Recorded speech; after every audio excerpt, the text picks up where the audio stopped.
Puloqning oxirgi korpusi botmay turibdi deb ko'p odam yozadi. Puloqning ruinini ko'rdinglarmi? Buni yer bilan bir turib o'tibdi.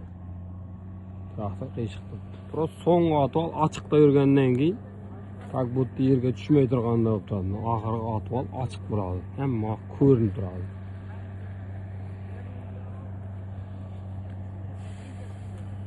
5 korpus puloq 40 dan 2 metr zahvat bilan Arion 630 traktor.